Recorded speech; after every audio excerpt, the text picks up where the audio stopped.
Good morning students. Anjali's YouTube ചാനലിലേക്ക് ഏവർക്കും സ്വാഗതം.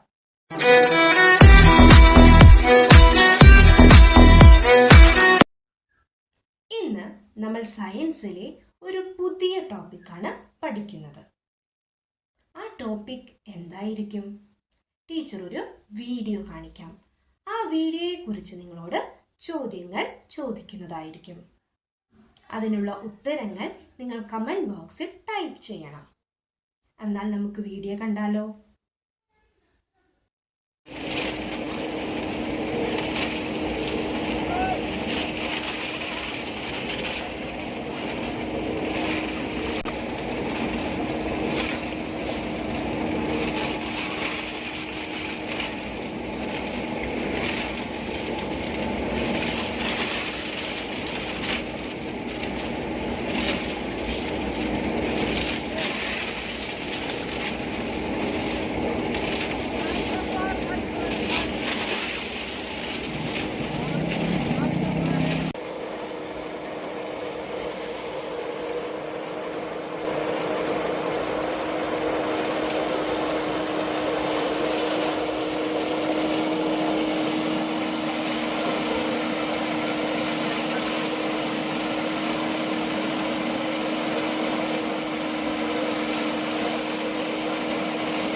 എല്ലാവരും വീഡിയോ കണ്ടില്ലേ?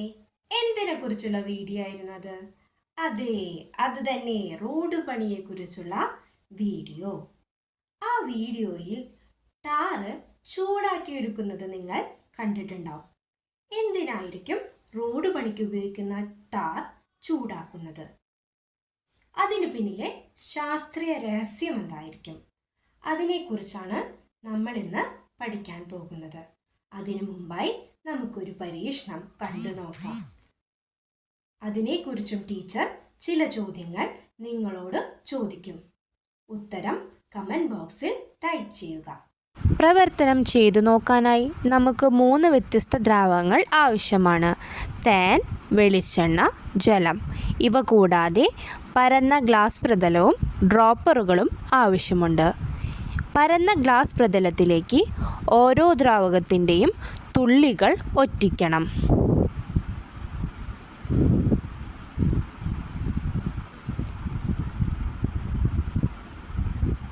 തുള്ളികൾ ഒറ്റിക്കുമ്പോൾ അവയുടെ എണ്ണം ഒരുപോലെ ആയിരിക്കണം.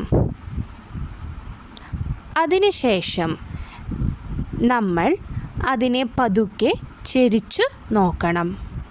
അങ്ങനെ ചിരിച്ചു നോക്കുമ്പോൾ ഏത് ദ്രാവകമാണ് ആദ്യം ഒഴുകിയെത്തുക, ഏതാണ് അവസാനം ഒഴുകിയെത്തുക, ഇതാണ് നമുക്ക് കണ്ടെത്തേണ്ടത്. നന്നായി ശ്രദ്ധിച്ചു നോക്കുമ്പോൾ ജലം ആദ്യം ഒഴുകിയിറങ്ങുന്നതായി നമുക്ക് കാണാം.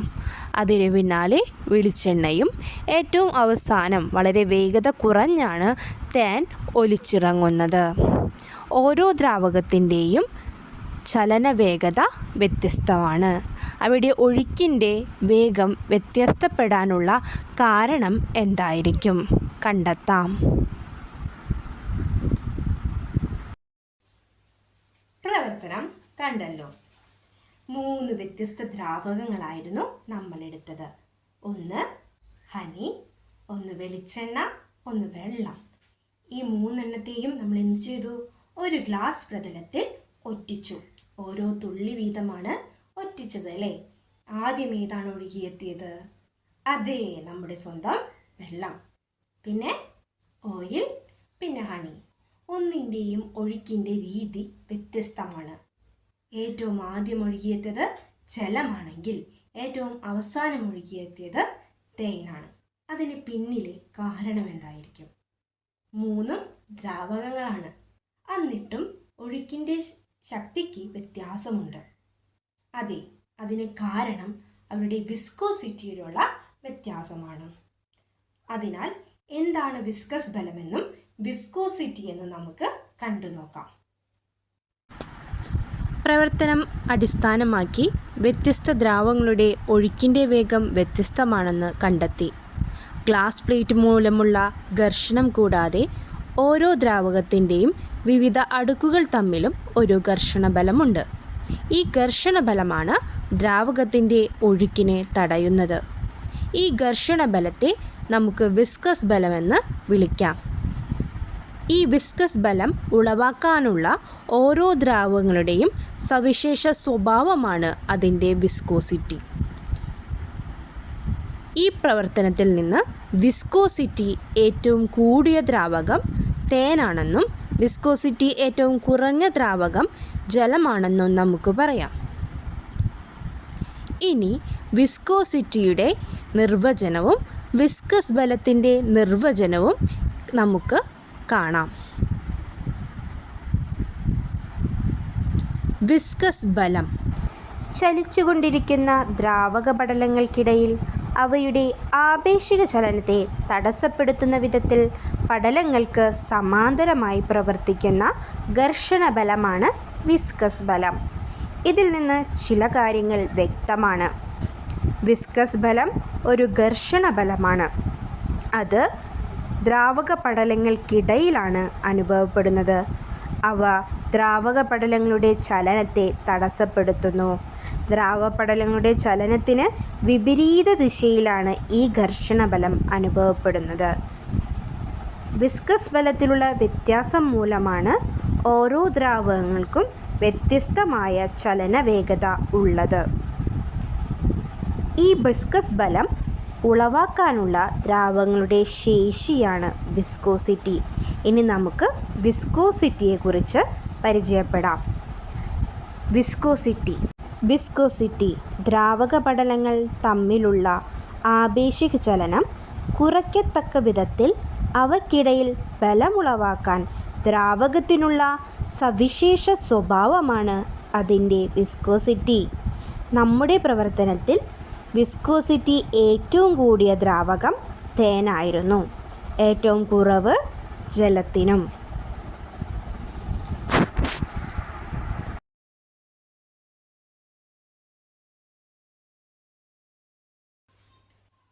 വിസ്കോസിറ്റി എന്തെന്നും വിസ്കസ് ബലം എന്തെന്നും നിങ്ങൾ കണ്ടില്ലേ? ഇനി നമുക്ക് നമ്മുടെ ചുറ്റുപാടുമുള്ള ദ്രാവകങ്ങളെ ഒന്ന് നോക്കി നോക്കാം. അവയിൽ വിസ്കോസിറ്റി കൂടിയവയുമുണ്ട്, വിസ്കോസിറ്റി കുറഞ്ഞവയുമുണ്ട്. വിസ്കോസിറ്റി കൂടിയ ദ്രാവകങ്ങളെ നമ്മൾ വിസ്കസ് ദ്രാവകങ്ങളെന്ന് പറയുന്നു. വിസ്കോസിറ്റി കുറഞ്ഞ ദ്രാവകങ്ങളെ നമ്മൾ മൊബൈൽ ദ്രാവകങ്ങളെന്നും പറയുന്നു. ഓരോന്നും കണ്ടെത്തി അവയെ വിസ്കസ് ദ്രാവകങ്ങളെന്നും അതുപോലെ തന്നെ മൊബൈൽ ദ്രാവകങ്ങളെന്നും പട്ടികപ്പെടുത്തി നോക്കാം. നമുക്ക് ചുറ്റും ധാരാളം ദ്രാവകങ്ങളുണ്ട്. അവയെ വിസ്കസ് ദ്രാവകങ്ങളെന്നും അതുപോലെ തന്നെ മൊബൈൽ ദ്രാവകങ്ങളെന്നും നമുക്ക് പട്ടികപ്പെടുത്താം.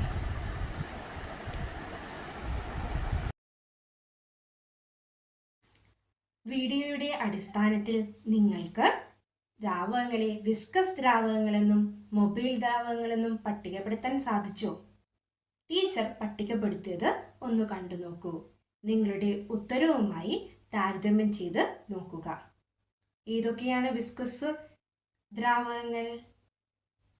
ഏതൊക്കെയാണ് മൊബൈൽ ദ്രാവകങ്ങൾ?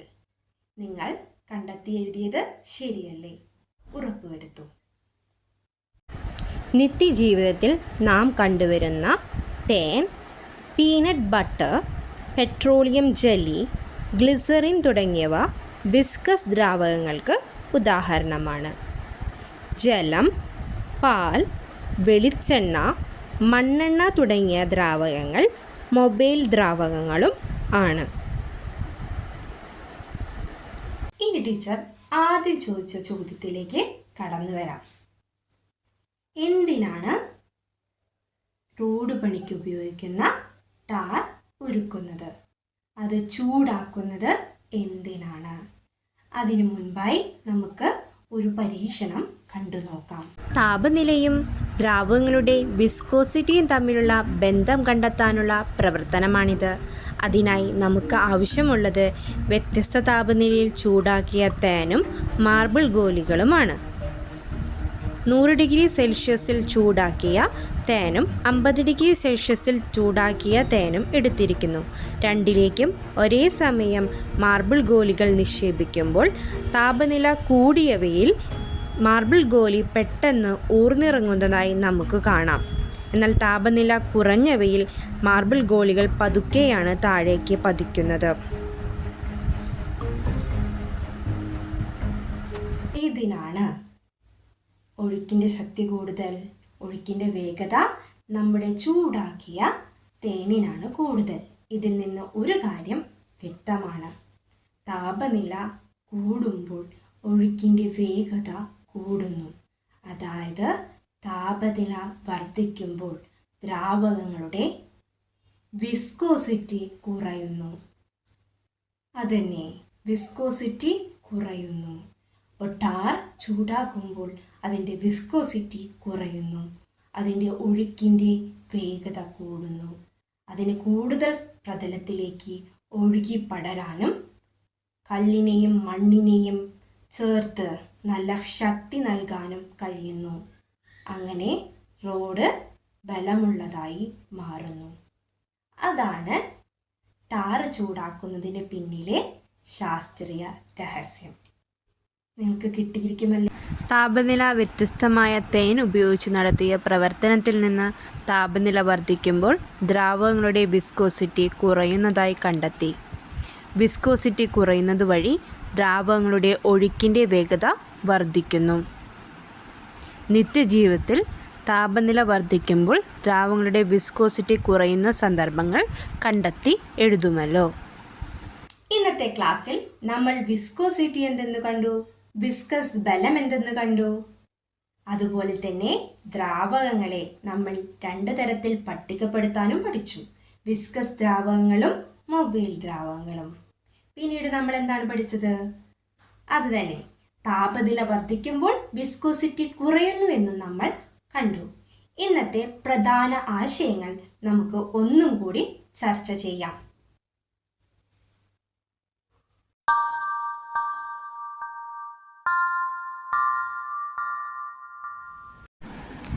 ആദ്യമായി ഒരു ഗ്ലാസ് പ്ലേറ്റും വ്യത്യസ്ത ദ്രാവകങ്ങളും ഉപയോഗിച്ചുള്ള ഒരു പ്രവർത്തനമാണ് നാം കണ്ടത്. അതിൽ നിന്ന് വ്യത്യസ്ത ദ്രാവകങ്ങളുടെ ഒഴുക്കിൻ്റെ വേഗം വ്യത്യസ്തമായിരിക്കും എന്ന് നമ്മൾ കണ്ടെത്തി. അതിന് കാരണം ദ്രാവകങ്ങളുടെ ഗ്ലാസ് പ്ലേറ്റ് മൂലമുള്ള ഘർഷണവും ഓരോ ദ്രാവകത്തിൻ്റെയും അടുക്കുകൾക്കിടയിലുള്ള ഘർഷണ ബലമാണെന്നും നമ്മൾ കണ്ടെത്തി. പിന്നീട് നമ്മൾ വിസ്കസ് ബലത്തിൻ്റെ നിർവചനമാണ് കണ്ടത്. ചലിച്ചുകൊണ്ടിരിക്കുന്ന ദ്രാവക പടലങ്ങൾക്കിടയിൽ അവയുടെ ആപേക്ഷിക ചലനത്തെ തടസ്സപ്പെടുത്തുന്ന വിധത്തിൽ പടലങ്ങൾക്ക് സമാന്തരമായി പ്രവർത്തിക്കുന്ന ഘർഷണ ബലമാണ് വിസ്കസ് ബലം. വിസ്കസ് ബലം മൂലമാണ് ഓരോ ദ്രാവകത്തിൻ്റെയും ഒഴുക്കിൻ്റെ വേഗം വ്യത്യസ്തമാകുന്നത്. പിന്നീട് വിസ്കോസിറ്റിയെക്കുറിച്ചാണ് ചർച്ച ചെയ്തത്. ദ്രാവക പടലങ്ങൾ തമ്മിലുള്ള ആപേക്ഷിക ചലനം കുറയ്ക്കത്തക്ക വിധത്തിൽ അവയ്ക്കിടയിൽ ബലമുളവാക്കാൻ ദ്രാവകത്തിനുള്ള സവിശേഷ സ്വഭാവമാണ് അതിൻ്റെ വിസ്കോസിറ്റി.